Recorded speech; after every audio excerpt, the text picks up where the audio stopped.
The author warns that this chapter is super scary. So viewers beware, you're in for a scare. Ebony and Vampire start searching around the castle for Voldemort when they find Draco, and he's being tortured by Snaketail.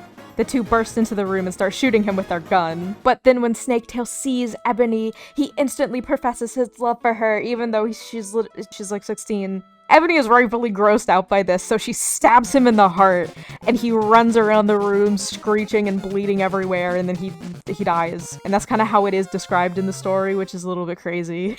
Because of all the ruckus, Voldemort does actually show up to see what's happening, so Ebony and Vampire grab Draco and fly back to the school. Vampire sort of just disappears because he's not important to this part of the story, and Ebony and Draco just go back to her room. They get back and talk for a little bit, which leads to one of my favorite monologues in the story, which I will recite for you. Action, scene, curtains fucking open. Ebony and Draco standing on stage. She's like tears streaming down her face. They're like blood tears or whatever, and she goes, "Yeah, but everyone is in love with me.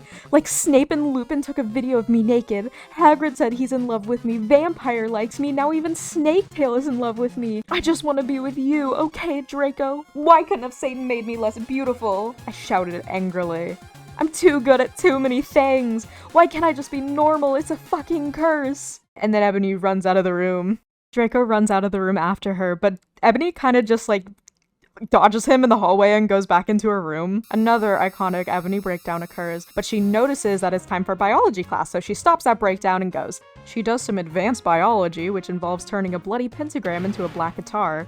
When the guitar turns into Draco, he says he loves Ebony and sings her a little song, and they decide to just leave class together, and everyone clapped. On the way out, Ebony notices a poster saying there's an MCR concert happening in Hogsmeade, so they decide to go. The author says that Raven fucking sucks and to give her back her sweater, and they are not friends anymore. Ebony and Draco go to the concert, and they're having a really good time, until MCR pulls off their faces to reveal that they are Voldemort and the Death Dealers. And now we go back in time, because the author put the end of this chapter at the beginning again. I cannot tell if this is supposed to be, like, a flash forward, like a teaser for the end of the chapter, because it really does just feel out of nowhere. But now in this chapter, she's gonna say that she doesn't want to go. Oh, spoiler, Ebony says that she doesn't want to go to the concert. But then Draco begs her and sings another little song, and then she agrees. And then they don't instantly go, actually, so they go back to Ebony's room, and there they see Bloody Mary. She says that Willow, Raven's self-insert, got expelled, and is dead, and got hit by a car and went to hell. Ebony and Mary are both happy because they fucking hate Willow, and they're glad she died. Ebony says that she's going to a concert and she needs some clothes. So Mary and Ebony decide to do a little shopping montage and go to a cool goth store that Mary knows about. Ebony tries on some dresses and the salesperson says that she looks so good in them that he's gonna give them to her for free. Ebony and Mary just chat with the store person when suddenly Hagrid flies in and says that Ebony needs to go back to the castle right now. The author says that Willow isn't really a prep, and then asks Raven to keep editing her stories, and also said that she'll give back her poster. And she's super sorry and didn't mean to say she's super glad that Raven's self-insert got hit by a car and went to hell and died forever. They all just sort of ignore Hagrid, and then Willow shows up. Oh my gosh! Everyone is so happy to see her. Everyone just kind of ignores the fact that she was actually, like, dead 10 minutes ago because she's here and we're all happy about it. Yippee! Draco, Diabolo, and Dracola show up, and we get introduced to this new character with another evil and freaked up backstory. When he was a baby, he was kidnapped, and his real parents were vampires, and they also died in a car crash, and now he's a Satanist and in Slytherin. Anyway, they all get into Draco's car, do a surprising amount of drugs, and go to the concert. They're having fun, but then MCR pulls off their faces to reveal that they're Voldemort and the Death Dealers again.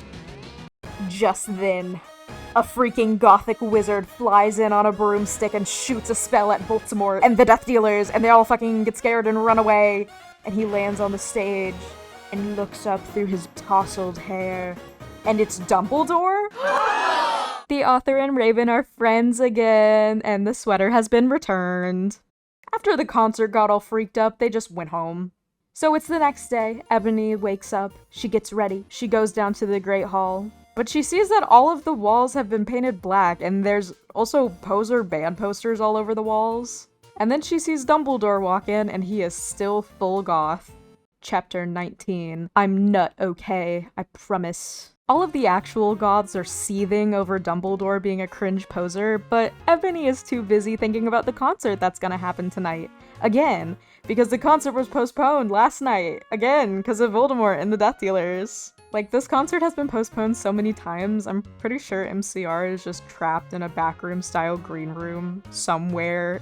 After breakfast, Ebony and Draco decide to cut class and hang out in the common room. But of course, Ebony and Draco get into another angsty emo fight and she runs away to go smoke a weed. She's blazing up when Dumbledore and Hagrid suddenly appear in her bathroom and ask her what she's gonna wear to the MCR concert. But also, they're there to tell her that Draco has a surprise for her. Girl, I swear, this author has 3 things happen in this story, and it's concerts, random fights, and Draco has a surprise for Ebony, I guess.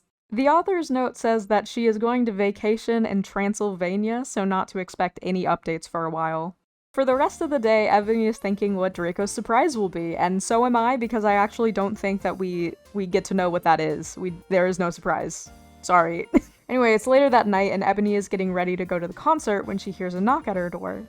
It's Lupin, and he asks Ebony to let him borrow some condoms, I guess. She tells him to fuck off, and she continues getting ready. When she's done, she leaves her room and goes into the hallway, only to see that Snape and Lupin are having sex, and Dobby is watching! Ebony just quickly takes some pics for blackmail and then goes outside to see where Draco is, but instead she sees Vampire. Ebony asks where Draco is, and Vampire says he's being lame and isn't going, so they decide to go together. Things are going well, it's a real concert this time, and there's no surprise reveals. They mosh, they dance, they have some fun, and they even kiss, but then Ebony hears crying from behind her. She sees that Draco is actually there, and he's crying, and then he runs away. So Ebony and Vampire just decide that, like, they're gonna stay at the concert. But after that, they go back to the school and see Draco just sobbing in the common room. Ebony tries to go up and talk to him, but he just runs away crying. So Vampire and Ebony go and search for him. So after some searching and an encounter with the cat and his human man pet, they finally find Draco outside being sad and emo. Vampire once again just disappears, and Draco and Ebony go back to one of their rooms. I don't know which it is, so I'm just gonna decide it's Ebony's. They're about to be demonetizable, but Ebony has a vision of Fug and the mystery of magic walking into the school. Besties! Here's what I'm gonna tell you. I've never read this series, so I don't know who these people are supposed to be. And just the sentence Fug and the mystery of magic is the funniest fucking thing to me ever.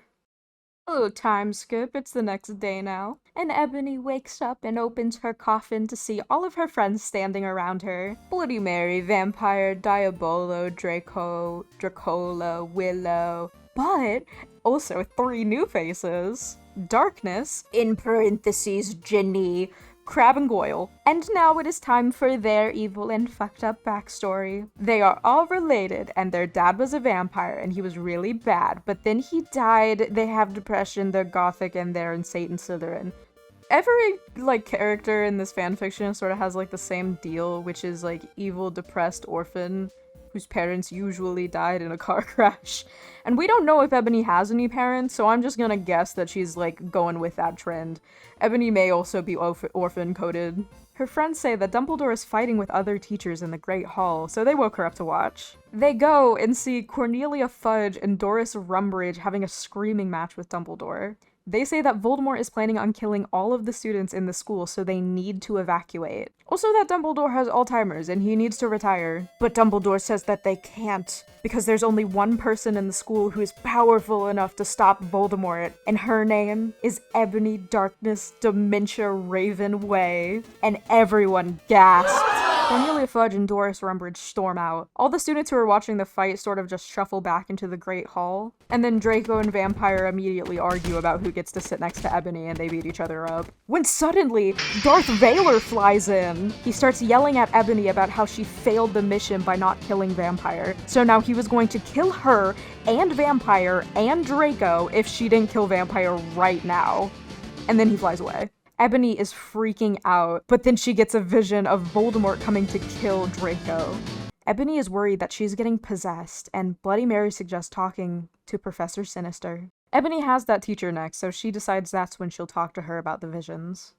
Side note, the names switch back and forth between Professor Sinister and Professor Trelawney, so I'm just gonna call her Professor Sinister, because I will not, frankly, just keep going back and forth.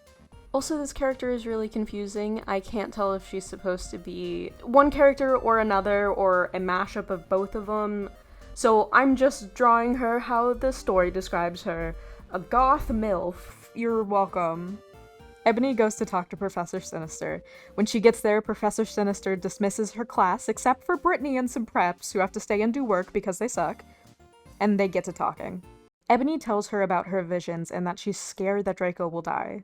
Professor Sinister takes out a black crystal ball and looks into it, and she sees a black pentagram and a gothic skull. And then there's a knock at the door. It's just Draco. Ebony says bye to Sinister and she leaves with Draco. They go out to Draco's car. He asks about what Professor Sinister said, and Ebony tells him that she'll decipher her vision and tell her tomorrow. They fly up into the tree to start, making out and whatever, when Ebony suddenly falls asleep, and she has a vision of 2 people getting shot. She instantly wakes up and tells Draco to call Vampire, because the 2 people who were shot were Lucian and Sirius. Vampire shows up and Ebony tells him what happened. They all cry so sadly and they decide to tell Dumbledore about the vision. They all run out of the tree and into the castle. They go to Dumbledore's office and they tell him, but he says that Ebony is lying. So the boys yell at him and say that Ebony isn't lying and he needs to make a search party for Lucian and Sirius now. And Dumbledore gets so scared and intimidated he makes a search party. A few hours later, they are found, and they were shot. Ebony and Draco are waiting in the nurse's office when Lucian and Sirius come in on stretchers, and following behind them is Professor Sinister. Chapter 27, Vampires Will Never Hurt You. Professor Sinister comes up to her and says it's time to talk about the visions. They go into a dark room and Professor Sinister takes out some cards and a crystal ball. She looks into it and tells Ebony that she needs to go back in time and seduce Voldemort. You see, when he was younger and going to Hogwarts, he had his heart broken. So if he falls in love, he'll stop being evil. But if he's still evil, Ebony needs to kill him. She gives Ebony a time turner, says to meet her in her room tomorrow, and shoves her out the closet. All of her friends come up to her to ask what happened. But Ebony is so sad and nervous, and even though everyone is partying and celebrating because of Ebony, it was all too much and she is so sad. So Ebony, Draco, and Vampire all sneak away underneath an invisibility cloak. Will Ebony go back in time? Why are they making her do that? Literally, where did this plan come from? Find out next time on... I promise it won't take 3 years this time.